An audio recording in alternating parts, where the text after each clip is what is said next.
നമസ്കാരം. കേരളം കാത്തിരുന്ന ആ നിർണായക ദിനം അരികിലെത്തിക്കഴിഞ്ഞു. ഏപ്രിൽ 23-ന് നടന്ന വാശിയേറിയ വോട്ടെടുപ്പിന് ശേഷം ഇനി എല്ലാവരുടെയും കണ്ണുകൾ മെയ് 4-ലേക്ക്, അതായത് കൗണ്ടിംഗ് ഡേയുടെ ഓരോ സെക്കൻഡും നെഞ്ചിടിപ്പോടെയാണ് കേരളം കാത്തിരിക്കുന്നത്.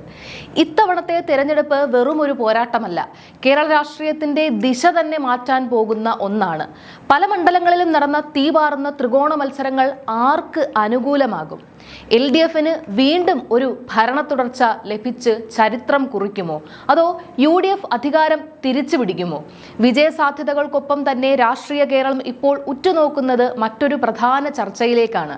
UDF അധികാരത്തിൽ വന്നാൽ ആരായിരിക്കും കേരളത്തിന്റെ അടുത്ത മുഖ്യമന്ത്രി? കഠിനാധ്വാനത്തിലൂടെ മുന്നണിയെ നയിച്ച VD സതീശന് പിന്നിൽ മുസ്ലിം ലീഗിന്റെ ശക്തമായ പിന്തുണയുണ്ടെന്ന വാർത്തകൾ പുറത്തുവരുമ്പോൾ കോൺഗ്രസിനുള്ളിലെ മുഖ്യമന്ത്രി ചർച്ചകൾ ക്ലൈമാക്സിലേക്ക് നീങ്ങുകയാണ്. VD സതീശനോ അതോ അനുഭവ സമ്പത്തുള്ള മറ്റു മുതിർന്ന നേതാക്കളോ? കേരളത്തിന്റെ അടുത്ത അമരക്കാരൻ ആരായിരിക്കും? നമുക്ക് ഈ വീഡിയോയിലൂടെ വിശദമായി പരിശോധിക്കാം. വോട്ടിംഗ് കഴിഞ്ഞ നിമിഷം മുതൽ UDF ക്യാമ്പുകളിൽ കാണുന്നത് ആത്മവിശ്വാസത്തിന്റെ വലിയൊരു തരംഗമാണ്. എന്നാൽ ആ ആത്മവിശ്വാസത്തിനോടൊപ്പം തന്നെ രാഷ്ട്രീയ കേന്ദ്രങ്ങളിൽ ഒരു ചോദ്യം പുകയുന്നുണ്ട്: ആരാകും അടുത്ത മുഖ്യമന്ത്രി? മുതിർന്ന നേതാക്കളുടെ വലിയൊരു നിര തന്നെ കോൺഗ്രസിനുള്ളിൽ ഉള്ളതുകൊണ്ട് തന്നെ വോട്ടെടുപ്പ് ദിവസം മുതൽ ഈ ചർച്ച സജീവമാണ്. ഇവിടെ നമ്മൾ ശ്രദ്ധിക്കേണ്ട പ്രധാന ഘടകം UDFലെ ഘടകകക്ഷികളെ കുറിച്ചാണ്. മുൻകാലങ്ങളിൽ ഘടകകക്ഷികൾക്ക്, പ്രത്യേകിച്ച് മുസ്ലിം ലീഗിന് അർഹമായ പരിഗണന ലഭിക്കുന്നില്ലെന്ന പരാതികളും പലപ്പോഴും അവരെ പരിഹസിക്കുന്ന തരത്തിലുള്ള നീക്കങ്ങളും ഉണ്ടായിട്ടുണ്ട്. എന്നാൽ ഇത്തവണ ചിത്രം മാറിയിരിക്കുന്നു. UDFന്റെ മുഖ്യമന്ത്രിയെ നിശ്ചയിക്കുന്നതിൽ മുസ്ലിം ലീഗിന്റെ നിലപാട് അതീവ നിർണായകമാണ്.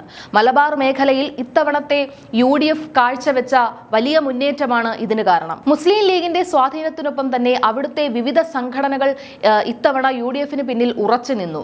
ഇതിന്റെ വ്യക്തമായ സൂചനകൾ നമ്മൾ കഴിഞ്ഞ ലോക്സഭാ തെരഞ്ഞെടുപ്പിലും തദ്ദേശ തെരഞ്ഞെടുപ്പിലും കണ്ടതാണ്. LDFൽ നിന്നും UDFിലേക്കുള്ള ഈ വോട്ട് ഷിഫ്റ്റിംഗ് തന്നെയാണ് UDFന്റെ വിജയ പ്രതീക്ഷയുടെ അടിത്തറ. മറ്റൊരു പ്രധാന കാര്യം ജനങ്ങളുടെ മനസ്സ് എന്താണ് എന്നതാണ്. ഇത് ഏതെങ്കിലും PR ഏജൻസികൾ പടച്ചുവിടുന്ന ഹൈപ്പല്ല. സോഷ്യൽ മീഡിയയിൽ വരുന്ന വാർത്തകൾക്ക് താഴെ പൊതുജനങ്ങൾ രേഖപ്പെടുത്തുന്ന അഭിപ്രായങ്ങൾ നോക്കിയാൽ ഒരു കാര്യം വ്യക്തമാണ്: അത് VD സതീശന് അനുകൂലമായി വലിയ രീതിയിൽ ഗാൽവനൈസ് ചെയ്യപ്പെട്ടിരിക്കുന്നു എന്നതാണ്. ഈ ജനവികാരം കണ്ടില്ലെന്ന് നടിക്കാൻ ഹൈക്കമാൻഡിന് അത്ര എളുപ്പമാകില്ല. ഹൈക്കമാൻഡിന്റെ രീതി നമ്മൾ ഇതിനു മുൻപും കണ്ടതാണ്. നിയമസഭാ സാമാജികരുടെ അഭിപ്രായം അവർ കേൾക്കുമെങ്കിലും അന്തിമ തീരുമാനം ഡൽഹിയിൽ നിന്നാകും. 2021-ലെ തെരഞ്ഞെടുപ്പിന് ശേഷം നമ്മൾ അത് കണ്ടതാണ്. ഉമ്മൻചാണ്ടിയും രമേശ് ചെന്നിത്തലയും പോലുള്ള അതികായന്മാർ മുന്നിലുണ്ടായിരുന്നിട്ടും ഹൈക്കമാൻഡ് തിരഞ്ഞെടുത്തത് VD സതീശനെയായിരുന്നു. അന്ന് ഹൈക്കമാൻഡ് മുന്നോട്ട് വെച്ച ആ പേരിനെ നിഷേധിക്കാൻ നിയമസഭാ സാമാജികർക്കും കഴിഞ്ഞില്ല എന്നും നമ്മൾ ഇവിടെ ശ്രദ്ധിക്കേണ്ട ഒരു കാര്യമാണ്. ഇത്തവണയും സമാനമായ ഒരു നീക്കം ഡൽഹിയിൽ നിന്ന് ഉണ്ടാകുമോ എന്നാണ് കേരളം ഉറ്റുനോക്കുന്നത്. മുഖ്യമന്ത്രി ചർച്ചകളിൽ സമുദായ സംഘടനകളുടെ നിലപാട് എത്രത്തോളം നിർണായകമാകും എന്നത് എപ്പോഴും പ്രസക്തമായ ഒരു ചോദ്യമാണ്. കേരള രാഷ്ട്രീയത്തിൽ NSSും SNDPയും പുലർത്തുന്ന സ്വാധീനം ചില്ലറയൊന്നുമല്ല. എന്നാൽ ഇത്തവണത്തെ പ്രത്യേകത ഈ സംഘടനകളുടെ ആചാര്യന്മാർ VD സതീശനെതിരെ സ്വീകരിച്ച കർക്കശമായ നിലപാടുകൾ യഥാർത്ഥത്തിൽ അദ്ദേഹത്തിന് വലിയൊരു രാഷ്ട്രീയ മുൻതൂക്കമാണ് നൽകിയത് എന്നതാണ്. സതീശനെ പരസ്യമായി വെല്ലുവിളിക്കാനും ഫൽസിക്കാനും സമുദായ നേതാക്കൾ തയ്യാറായപ്പോൾ ആ സമുദായങ്ങൾക്കുള്ളിലെ സാധാരണക്കാരായ ജനങ്ങളും പുറത്തുള്ളവരും സതീശന് അനുകൂലമായി ചിന്തിക്കുന്ന കാഴ്ചയാണ് നമ്മൾ കണ്ടത്. സമുദായ നേതാക്കളുടെ തിണ്ണനിറങ്ങാൻ താനില്ല എന്ന സതീശന്റെ ഒരൊറ്റ പ്രസ്താവന കേരളീയ പൊതുസമൂഹത്തിൽ വലിയ ചലനമുണ്ടാക്കി. മുൻപ് പല നേതാക്കളും സമുദായ നേതാക്കളെ കണ്ട് അനുഗ്രഹം വാങ്ങാൻ ക്യൂ നിന്നപ്പോൾ അതിൽ നിന്ന് വ്യത്യസ്തമായി തല ഉയർത്തിപ്പിടിച്ചു നിന്ന സതീശന്റെ രീതി യുവാക്കൾക്കിടയിലും ന്യൂനപക്ഷങ്ങൾക്കിടയിലും വലിയ സ്വീകാര്യത നേടി. വെള്ളാപ്പള്ളി നടേശൻ നടത്തിയ ചില പ്രയോഗങ്ങൾ ഇതിന് ഉദാഹരണമായി പറയാം. മലപ്പുറത്തെ മുസ്ലിങ്ങളെയും മുസ്ലിം ലീഗിനെയും ലക്ഷ്യം വെച്ച് അദ്ദേഹം നടത്തിയ പ്രസ്താവനകൾ മലബാർ മേഖലയിൽ UDFന് അനുകൂലമായ ഒരു വലിയ വികാരം സൃഷ്ടിച്ചിരിക്കുകയാണ്. സമുദായ സംഘടനകളുടെ തിട്ടൂരങ്ങൾക്ക് വഴങ്ങാത്ത ഒരു ധീരനായ നേതാവ് എന്ന പ്രതിച്ഛായ സതീശന് ലഭിക്കാൻ ഈ വെല്ലുവിളികൾ കാരണമായി.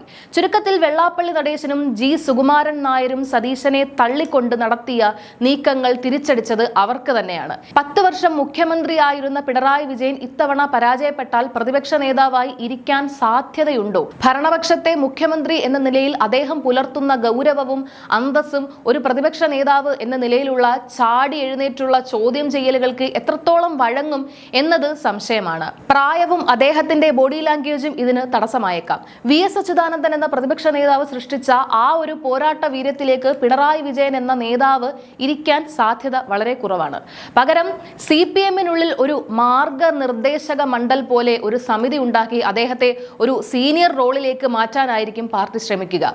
അതായത് ഭരണപക്ഷത്താണെങ്കിലും പ്രതിപക്ഷത്താണെങ്കിലും കേരള രാഷ്ട്രീയത്തിൽ ഇത്തവണ വലിയൊരു നേതൃത്വമാറ്റം അനിവാര്യമായി വരികയാണ്. മുഖ്യമന്ത്രി ചർച്ചകൾ കൊഴുക്കുമ്പോഴും UDF-ന് മുന്നിലുള്ളത് സങ്കീർണമായ ചില ചോദ്യങ്ങളാണ്. ഒരു വശത്ത് സമുദായ നേതാക്കളുടെ തിണ്ണ നിറങ്ങില്ലെന്ന നിലപാടുകളിൽ വലിയ ചർച്ചയാകുന്നുണ്ടെങ്കിലും എല്ലാ മത സാമുദായിക വിഭാഗങ്ങളെയും ഒരുപോലെ വിശ്വാസത്തിൽ എടുക്കാതെ കേരളത്തിൽ ഭരണം മുന്നോട്ട് കൊണ്ടുപോവുക എന്നത് ഏതൊരു മുന്നണിക്കും വെല്ലുവിളിയാണ്. സമുദായ നേതാക്കളെ പരസ്യമായി എതിർക്കുന്ന ശൈലി ഒരു വിഭാഗം ജനങ്ങൾക്കിടയിൽ സ്വീകാര്യത ഉണ്ടാക്കുമ്പോൾ തന്നെ അത് പരമ്പരാഗത വോട്ട് ബാങ്കുകളിൽ വിള്ളൽ ഉണ്ടാക്കുമോ എന്ന ആശങ്കയും മുന്നണിക്കുള്ളിലുണ്ട്. ഇവിടെയാണ് രമേശ് ചെന്നിത്തല, VD സതീശൻ, KC വേണുഗോപാൽ എന്നീ നേതാക്കളുടെ പ്രസക്തിയും അവരെ ചുറ്റിപ്പറ്റിയുള്ള ഗ്രൂപ്പ് സമവാക്യങ്ങളും നിർണായകമാകുന്നത്. രമേശ് ചെന്നിത്തലയെ പോലെ ദീർഘകാലത്തെ ഭരണപരിചയവും എല്ലാ വിഭാഗങ്ങളുമായും നല്ല ബന്ധവുമുള്ള ഒരു നേതാവിനെ മാറ്റി നിർത്തുക എന്നത് കോൺഗ്രസിനെ സംബന്ധിച്ചിടത്തോളം അത്ര എളുപ്പമുള്ള കാര്യമല്ല. അതുപോലെ തന്നെ ഹൈക്കമാൻഡിന്റെ അതിവിശ്വസ്തനായ KC വേണുഗോപാലിന്റെ സാന്നിധ്യം ഡൽഹിയിലെ തീരുമാനങ്ങളെ സ്വാധീനിച്ചേക്കാം. UDF-ന്റെ വിജയത്തിൽ നിർണായക പങ്കുവഹിക്കുന്ന മുസ്ലിം ലീഗിന്റെ നിലപാടും ഇവിടെ പ്രധാനമാണ്. ഒരു വ്യക്തിയെ മാത്രം പിന്തുണയ്ക്കുന്നതിനേക്കാൾ മുന്നണിയുടെ സുഗമമായ പ്രവർത്തനത്തിന് ആര് മുഖ്യമന്ത്രിയാകുന്നതാണ് ഉചിതം എന്നതാകും ലീഗിന്റെ നയതന്ത്രപരമായ സമീപനം. സമുദായ സംഘടനകളുടെ നേതൃത്വവുമായി കൊമ്പുകോർക്കുന്നത് ഭരണത്തിന്റെ തുടക്കത്തിൽ തന്നെ അനാവശ്യമായ പ്രതിസന്ധികൾ ഉണ്ടാക്കുമോ എന്ന് ഘടകകക്ഷികളും ചിന്തിക്കുന്നുണ്ടാവാം. ചുരുക്കത്തിൽ വെറുമൊരു വ്യക്തിയുടെ താല്പര്യത്തിനപ്പുറം വരാനിരിക്കുന്ന ഭരണത്തിന്റെ സ്ഥിരതയും ഘടകകക്ഷികൾക്കിടയിലെ ഐക്യവും സമുദായ സംഘടനകളുമായുള്ള നീക്കുപോക്കുകളും പരിഗണിച്ചാകും UDF അതിന്റെ മുഖ്യമന്ത്രിയെ തീരുമാനിക്കുക. ഏതെങ്കിലും ഒരു നേതാവിനെ കേന്ദ്രീകരിച്ചുള്ള PR വർക്കുകൾക്കോ സോഷ്യൽ മീഡിയ തരംഗങ്ങൾക്കോ അപ്പുറം ഹൈക്കമാൻഡിന്റെ കൃത്യമായ രാഷ്ട്രീയ കണക്കുകൂട്ടലുകളാകും ഈ കൗണ്ടിംഗ് ദിനത്തിന് ശേഷം കേരളം കാണാൻ പോകുന്നത്. UDF-ലെ മുഖ്യമന്ത്രി ചർച്ചകൾ മുറുകുമ്പോൾ പലരും ഉയർത്തുന്ന മറ്റൊരു ചോദ്യമുണ്ട്, ഇതൊരു നീതികേടല്ലേ എന്നത്. കഴിഞ്ഞ 5 വർഷം പ്രതിപക്ഷ നേതാവായി മണ്ണും ചാരി നിന്നവൻ അവസാനം പെണ്ണും കൊണ്ടുപോയി എന്ന് പറയുന്നത് പോലെ ഡൽഹിയിൽ നിന്നും KC വേണുഗോപാൽ പറന്നിറങ്ങി മുഖ്യമന്ത്രി കസേര പിടിച്ചെടുക്കുമോ എന്നതാണ് ആ ചർച്ച. വേണുഗോപാൽ സാധാരണക്കാരനല്ല, കേന്ദ്രത്തിൽ ഇളകാത്ത അടിത്തറയുള്ള ഒരു നേതാവാണ്. പക്ഷേ കേരളത്തിലെ സാധാരണക്കാരായ കോൺഗ്രസ് പ്രവർത്തകർക്കിടയിൽ അദ്ദേഹം എത്രത്തോളം സ്വീകാര്യനാണെന്ന് ഇപ്പോഴും വലിയൊരു ചോദ്യമാണ്. ഇവിടെയാണ് VD സതീശൻ എന്ന നേതാവിനെ ഉയർത്തിക്കാട്ടുന്ന PR വർക്കുകളെ നാം ശ്രദ്ധിക്കേണ്ടത്. കോൺഗ്രസിനെ തകർച്ചയിൽ നിന്ന് രക്ഷിച്ചത് സതീശൻ എന്ന ഒറ്റയാൾ പോരാളിയാണെന്ന പ്രചാരണം എത്രത്തോളം സത്യവിരുദ്ധമാണ്.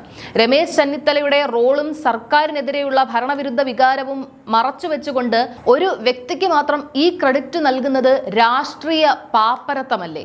സതീശൻ 5ാം തവണ ജയിച്ചപ്പോൾ മാത്രമാണ് ഒരു ക്യാബിനറ്റ് പദവി ലഭിക്കുന്നത്. എന്നാൽ 28ാം വയസ്സിൽ മന്ത്രിയായ അഖിലേന്ത്യാ തലത്തിൽ പ്രതിച്ഛായുള്ള രമേശ് ചെന്നിത്തലയെ പോലെ ഒരു മുതിർന്ന നേതാവിനെ വെറും അണ്ടർഡോഗായി കാണാൻ കോൺഗ്രസിനുള്ളിലെ ഒരു വിഭാഗം ശ്രമിക്കുന്നത് വരാനിരിക്കുന്ന വലിയ പൊട്ടിത്തെറികളുടെ സൂചനയാണ്. സമുദായ സംഘടനകളുമായുള്ള ബന്ധത്തിന്റെ കാര്യത്തിലും ഈ ഇരട്ടത്താപ്പ് പ്രകടമാണ്. സമുദായ നേതാക്കളെ അവഗണിക്കുന്നു എന്ന് പുറമേ തോന്നിപ്പിക്കുമ്പോഴും സഭാ നേതാക്കളുടെയും മറ്റ് മതമേലധ്യക്ഷന്മാരുടെയും തിണ്ണ നിറങ്ങാൻ സതീശൻ മടിക്കാറില്ല എന്നതാണ് വാസ്തവം. 2 കാലിൽ നടക്കലും നിരങ്ങി നീങ്ങലും തമ്മിൽ വലിയ വ്യത്യാസമില്ല എന്ന് ജനങ്ങൾക്ക് മനസ്സിലാകുന്നുണ്ട്. ദശകങ്ങൾക്ക് മുൻപ് RSS വേദിയിൽ പോയി വിളക്ക് തെളിച്ച സതീശന്റെ ആ പഴയകാല ചിത്രങ്ങൾ ഇന്നും അദ്ദേഹത്തെ വേട്ടയാടുകയാണ്. സമുദായ ആചാര്യന്മാരായ വെള്ളാപ്പള്ളി നടേശനെയും G സുകുമാരൻ നായരെയും പരസ്യമായി വെല്ലുവിളിക്കുന്നത് വെറും രാഷ്ട്രീയ സ്റ്റണ്ട് മാത്രമാണോ എന്ന് സംശയിക്കേണ്ടിയിരിക്കുന്നു.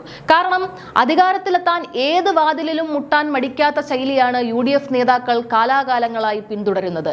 ജനങ്ങളെ സംബന്ധിച്ചിടത്തോളം ഈ അധികാര വടംവലികൾ വെറും കാഴ്ചകൾ മാത്രമാണ്. ആര് മുഖ്യമന്ത്രിയായാലും ഗ്രൂപ്പ് വൈരങ്ങളും സമുദായ പ്രീണനങ്ങളും തുടർക്കഥയാകുമെന്ന് ഈ ചർച്ചകൾ അടിവരയിടുന്നു. അനുഭവ സമ്പത്തുള്ള ചെന്നിത്തലയും ഹൈക്കമാൻഡ് സ്വാധീനമുള്ള വേണുഗോപാലും PR ഹൈപ്പുള്ള സതീശനും തമ്മിലുള്ള ഈ മത്സരം UDF-നെ എവിടെ എത്തിക്കുമെന്ന് വരും ദിവസങ്ങളിൽ നമുക്ക് കണ്ടറിയാം.